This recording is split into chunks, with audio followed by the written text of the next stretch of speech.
Hola a todos, ¿qué tal? Bueno, este es un vídeo un poco distinto en el que vengo a hablaros resumidamente de un problema personal, de un problema, una patología que vengo sufriendo desde hace más de 10 años, que es en concreto la hernia discal y una protusión en L4, L5, que vengo, como digo, sufriendo desde el año 2012. Y lo comparto no tanto por victimizarme o vanagloriarme por la recuperación, ni nada por el estilo, sino simplemente porque sé que algunas personas lo sufrís, algunas personas incluso me han comentado por Instagram, algún seguidor, que va a empezar a entrenar en casa precisamente para intentar resolver esos problemas lumbares. Entonces he pensado que quizás compartir mi experiencia brevemente y sobre todo lo que he aprendido en este tiempo puede daros alguna clave sobre cómo enfocar vuestro problema. Por supuesto, y esto siempre recalcarlo, cada persona es un mundo, cada persona tiene una serie de hábitos, tendencias, forma física, hábitos de vida en general que son muy diferentes, pueden variar mucho y por tanto siempre el tratamiento profesional es clave, pero esto os lo cuento ahora. Fijaros, en el año 2012, después de tener una adolescencia muy sedentaria, muy con jueguitos de ordenador, con Age of Empires, Imperium, muchas horas en el ordenador, como muchos otros millennials, empiezo a cambiar un poco de hábitos, empiezo a moverme más, ya termina la pubertad, ya he cambiado físicamente, pero el caso es que en 2012, en el verano de 2012 en concreto, empiezo a sentir que pierdo sensibilidad en la pierna izquierda. En concreto, lo que se manifestó más claro no fue dolor inicialmente, sino, como digo, pérdida de sensibilidad e inmovilidad. Yo no entendía nada. Era como, pensé que podía ser algún tipo de lesión muscular porque jugaba al fútbol sala en el colegio, juegos escolares, y daba por hecho que podía ser algún tipo de lesión muscular. Pasaban los meses y yo notaba que no podía hacer una extensión de rodilla. Estaba como bloqueada totalmente. Incluso, fijaros, un gesto tan inocuo como apoyar las piernas en la tablita o en la mesita frente al sofá mientras ves la tele, no podía hacerlo con la pierna izquierda. Esto me generaba muchísima frustración y muchísima confusión. Yo por aquel tiempo no tenía mucha idea de temas de entrenamiento, salud, y precisamente esto fue una motivación, fijaros, esto es una cuestión importante, para preocuparme más de mi salud. Empecé a investigar, a leer qué podía ser. Como siempre, la información en internet es muy dispersa y no siempre, o incluso la mayoría de los casos, de gran calidad, sobre todo en aquel momento. Pero empecé a tener algunas ideas que podían hacer referencia a eso, algún problema de hernia discal, protusión, empezaba a escuchar nombres, ¿no? Así que me decidí a ir ni más ni menos al médico de cabecera al volver ya a mi ciudad después de vacaciones y comentar la situación, pedirle el diagnóstico. Y fijaros qué curioso, en los test que me hizo el médico de cabecera no parecía dar positivo en hernia discal, así que él decidió optar por reenviarme a un profesional, solicitar al traumatólogo, o según el procedimiento, que no me acuerdo cómo fue, pero bueno, al final fuimos a hacer una radiografía, fui a hacerme una radiografía y en la radiografía no se veía nada, por lo tanto el traumatólogo ahí sí ya decidió optar por mandarme a hacer un TAC, donde ya perfectamente se vio cómo tenían L4, L5 esa deformación del núcleo, del disco, y ya en el L5-S1 ya era una pasita, ¿no? El núcleo pulposo había salido, había contactado con el tubo neural y por tanto se producía desensibilización del nervio ciático, en mi caso, que luego fue a dolores, que ya fueron molestias con irradiaciones ciáticas, en fin, lo habitual. En este tiempo los consejos que recibí posiblemente sean muy similares, lamentablemente, a los que estáis recibiendo, de tipo no cojas peso, reposo, incluso hielo, o lo que es peor, vete a nadar, como si nadar fuera una actividad mística que sana todo, cuando realmente la hiperextensión que muchas veces se produce en ciertos nados puede incrementar el dolor, el pinzamiento. El caso es que estas son las recomendaciones. Yo decidí someterme a distintos enfoques profesionales y sobre todo a la fisioterapia. Lo que encontré es que la fisioterapia me daba unos enfoques muy pasivos. Por aquel entonces, 2012, todavía el enfoque de la fisioterapia posiblemente era muy pasiva, con mucho escepticismo hacia el entrenamiento, con cargas como sistema de readaptación, y no veía grandes resultados. Veía inhibición del dolor, lo cual es interesante, sobre todo en la fase aguda, y recomiendo, por supuesto, no solo diagnóstico, sino acudir a un profesional para tratar de reducir un poco ese dolor, si lo tenéis, pero el caso es que tampoco había una gran mejoría, así que decidí empezar por mi cuenta a experimentar.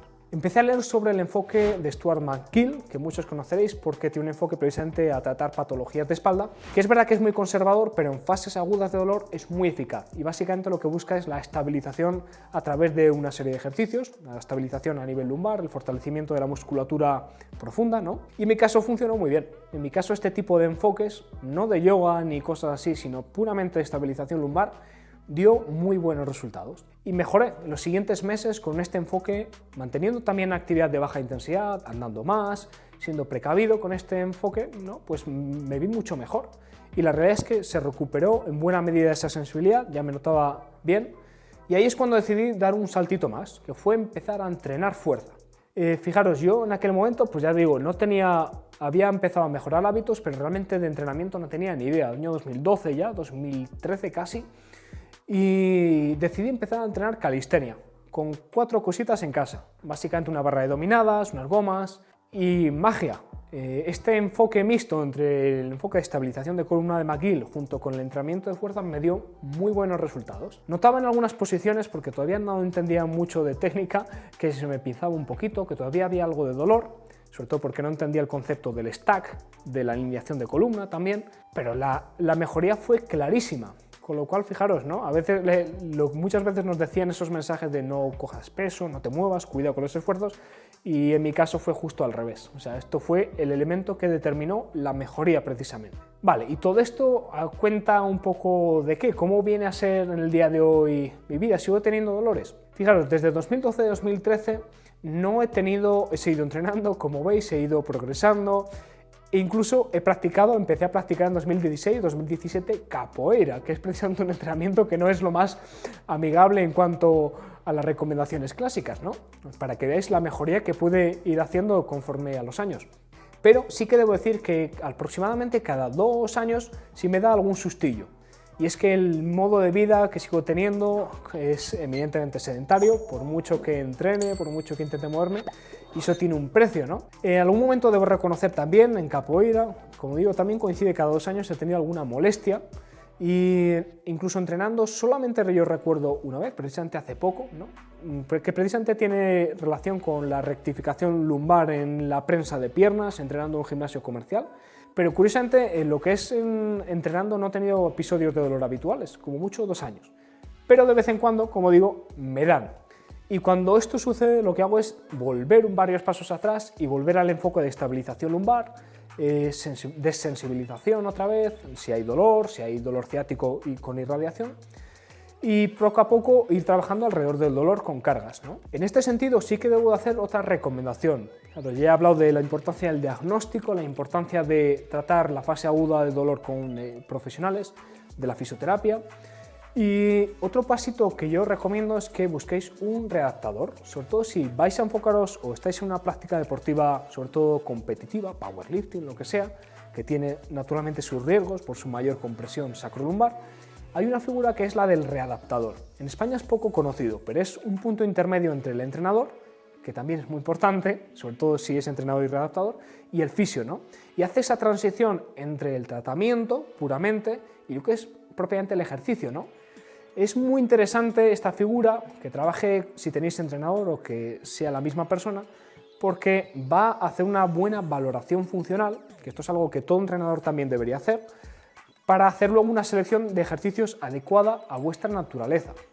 Y en este sentido me parece vital, yo os lo recomiendo, sé que no siempre es posible, que si tenéis patología de espalda o cualquier otro tipo de patología, escoliosis de este tipo, u otras más severas incluso, que trabajéis siempre con entrenador personal, readaptador, en sinergia, para que vuestro programa de entrenamiento, ya sea en casa o en el gimnasio, sea, como digo, conforme a vuestras necesidades y no a vuestras apetencias, que muchas veces tendrá relación, pero no siempre. Os recomiendo encarecidamente, cada euro que gastéis en salud, en trabajar con profesionales, os va a ahorrar mucho dinero en el futuro, posiblemente en recuperación, más visitas al fisio, cosas así. Y de verdad, tener un programa de entrenamiento y un seguimiento por un profesional es muy, muy interesante. Y si además, como digo, es entrenador, tiene conocimientos de valoración funcional y readaptación deportiva, mejor que mejor. Pues esto es un poco lo que quiero deciros. Es un mensaje general, sé que son muchas ideas, pero sobre todo lo que quiero transmitir Es un mensaje un poquito de esperanza, porque sé que cuando se tiene un problema de este tipo, un problema lumbar, literalmente el mundo se centra todo en ese problema.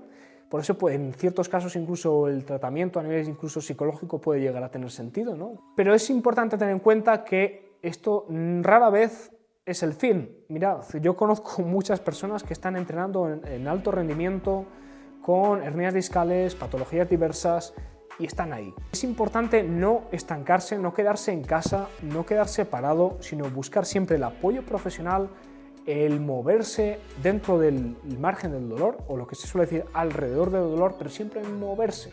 Evitar, sobre todo, quedarnos en casa, pararnos, porque de verdad que es cuando más dolor, la percepción es mayor.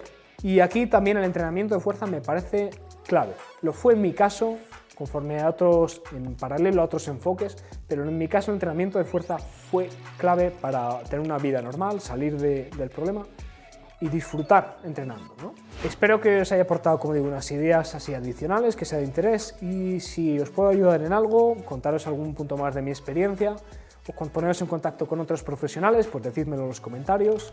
Como digo, no puedo hacer ningún tipo de recomendaciones profesionales, es un tema muy delicado que debe ser personalizado, pero quizás os puedo decir algún tip extra que os pueda resultar de utilidad. Nada más, un saludo y todo lo mejor.